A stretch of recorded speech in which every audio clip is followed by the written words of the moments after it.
Well, kids don't like things one-dimensional. Initially, we were going to go with one of those typical, bar things with the twirly slides and the little ramp and stuff. That's what we were looking at. Actually, we even had a manufacturer representative come out, look at the site, which was going to be over here, and come back with a model of what he thought would be great for our playground. And that was going to be about $90,000 just for those components. We had a parent who was Googling online, and he found this site called Natural Playgrounds out of New Hampshire. And he got pretty excited about the concept, brought it to the playground committee, and we looked at it and we said, man, this makes so much more sense for a lot of us who go camping and enjoy being outdoors. A lot of kids don't get out as much as you think they do. It was just a project that totally resonated with me.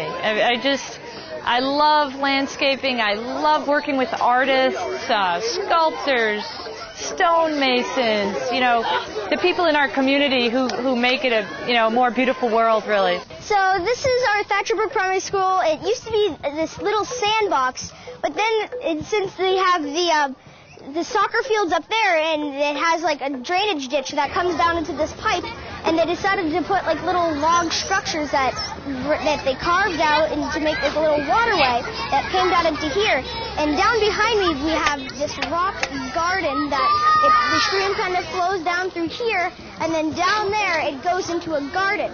And once this gets really full, they have holes over here, and the water drains out through here and goes all the way down there and waters the garden. So every time it rains, the garden gets watered. And so there isn't like any maintenance involved on watering the garden. Recess used to be so isolated, just a square and a playground and maybe a kickball field. Now you can see some of the kids around here like, oh, he played kickball yesterday or soccer the day before, but now he's down here digging in the dirt with another guy, or they're looking for gems or stones. And so it really broadens their horizon as well. They don't need to be athletic and competitive all the time. They can wander around, like I said, aimlessly and find something else to do every day. Like this is where we had field day last year, and we had just sponges and throwing it at each other, but now we can all go everywhere on the playground and have fun.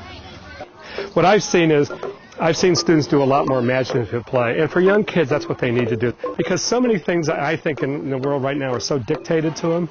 When you do computer games, it kind of tells you it's there, it's all screen time. I mean, sure, you follow things and you try to react, but it's all, something's coming at you, something's doing it for you.